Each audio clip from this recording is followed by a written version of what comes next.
खुलुमबाय गोजोन फुंबिलिनि बयनिसिमबो गाहाम हामलायथि बावहरग्रोनाय थाबाय आसा खालामो बयबो मोजाङैनो दङ नोंथांमोननि थाखाय आं गोदान मोनसे खौरां लानानै नुजाथि फैलायबाय आसा खालामो नोंथांमोना खौरांखौ नायनानै मोजां मोनगोन। GMCHआव मोनसे दुखुनांथाव थासारि सोमजिदों। जाथायनि सोमोन्दै मिथिनो हानाय बादिब्ला GMCHआव जोनोम जागोदान उन्दै खुदियाया ICU बिसनानिफ्राय गोग्लैनानै जिउ खहा जायो। बेजों लोगोसेनो सानै जोनोम जागोदान खुदियायाबो खर'आव गोब्राबैनो जोखोम जायो।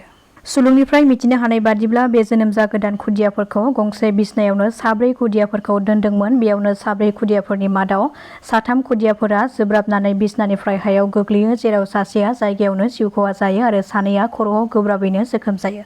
सासे आइजोआ खुदियाफोर दोननाय रुमाव थांनानै नुहैनायावसो बे गोग्लैना थानाय खुदियाफोरखौ नुनो मोनो।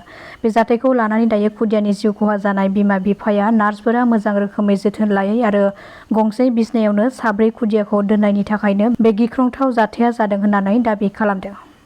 सिलचरनि गंसे शनि मन्दिराव सिखावआ हरनि समाव ग्रिल सिफायनानै हाबनानै गिबियाव शनि मन्दिरनि मुसुखाखौ खुलुमग्रोदों। बेनि उनाव मुसुखानि गोदोनायाव थानाय सनानि मालाखौ बख'नानै लानानै थाङो।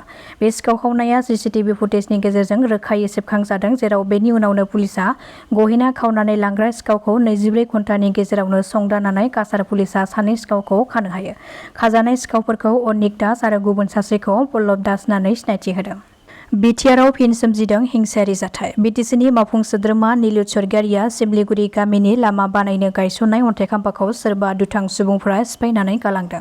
बे सिफायनाय जाथायखौ लानानै रौता ब्लक UPPLआ मोनसे खौरां मेल खुंफुंदों, जेराव बिथांमोना बे खौरां मेलनि गेजेरजों फोरमायथिदों दि जों मिथिनायाव बेरेखा दोलोआ मोनसे मेल खुंनानै जानाय लोंनाय खालामदोंमोन आरो बे खाना जाखांनायनि उनावनो बे बुख्रुबनाय खामानिखौ खोनानो मोन्दों होननानै फोरमायथिदों। BTR सोरखारनि बानजायनायाव EM डक्टर निलुत सरगियारिनि नुजाथिनायाव रौता बियाबाव जौगानाय एबा गामिनि गाज्रि लामाफोरखौ मोजां खालामनो नाजानायखौ बेरेखा दोलोआ मेगन सादों। जाय लामाखौ बिथांमोना 17 बोसोराव मोजां खालामासै, बेखौ दानि BTR सोरखारा मावनो लानायखौ बिथांमोना नायनो हायाखै। बेखायनो बिथांमोना बेबादि हिंसायारि जाथायखौ मावदों जानांगौ होननानै गोख्रों अजद दैखांदों रौता ब्लक UPPL दोलोनिफ्राय। फुंनि समाव बेरायग्लांनो थांनानै साथाम आइजोनि जिउ खहा। जाथायनि सोमोन्दै मिथिनो हानाय बादिब्ला बक'नि बामुनिगाव रेल स्टेशन साखाथियाव साथाम आइजोफ्रा बेरायग्लांबाय थानाय समावनो गवालपारानिफ्राय गुवाहाटि फारसे फैबाय थानाय रेलगारिया उनथिंजायनिफ्राय सौग्रावनायनि जाहोनाव साथाम आइजोआ जायगायावनो जिउ खहा जायो। जिउ खहा जानाय आइजोफोरखौ उत्तरा दास, रुमि दास आरो गुबुन सासेखौ करबी माल्ली होननानै मिथिनो मोननाय जादों। बे गिख्रंथाव जाब्रबथायाव जिउ खहा जानाय साथाम आइजोफोरखौ बक'नि 2 नं साताबारिनि होननानै सिनायथिनो होदों। रेल लामानि जिङाव एबा साखाथियाव बेरायबाय थानाय समावनो हरखाब रेलगारिया फैनायनि जाहोनाव बे गिख्रंथाव जाथाया जायो। जाथाय जानाय उनाव जायगानि पुलिसआ थांनानै गोथै सह'खौ बोखांनायजों लोगोसेनो जाथायनि सायाव नायबिजिरनायखौ जागायजेनो। CC2नि बानजायनायाव मैयानि सानाव protection of constitutional rights of द ट्राइबेल पिपुल अफ आसाम आयदाखौ लानानै गुवाहाटी मास्क'वा MG र'डआव थानाय प्रागज्योति ITS सेन्टाराव जर'खा ट्राइबेल मेल जथुमदों। बे हाबाफारि बादियै जर'खा ट्राइबेल जथुमखौ बेखेवनानै होयो राभा हासं अट'नमास काउन्सिलनि गाहाय मावफुं सोद्रोमा टंकेश्वर राभाया आरो मेलनि केन'ट एड्रेसखौ होयो अल आसाम ट्राइबेल संघनि गाहाय नेहाथारि आरो CC2नि गाहाय लिंथुमगिरि आदित्य खाख्लारिया। मिथिनो मोननाय बादिब्ला बे जथुमानि आयदाफ्रानो जादों serious and visible negative effects of the cabinet decision to incense protected class in tribal belt and blocks.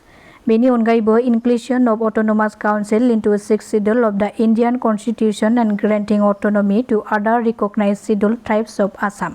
बेनि अनगायैबो proper implementation of the scheduled tribes and other traditional forest dwellers act 2006 बेनि सायाव सावरायनाय जायो। जर'खा ट्राइबेल जथुमाव दुलाराय बर' फरायसा आफादनिफ्राय लोगोगाहाय नेहाथारि दिनेश ब्रह्म, बुंथिगिरि अबिद नार्जारि, नेहाथारि बिरदाव बर', बिरखां नार्जारि आरो गुबुन गुबुन बिबानाव थानाय बिबानगिरिफ्राबो बे हाबाफारियाव बाहागो लादोंमोन।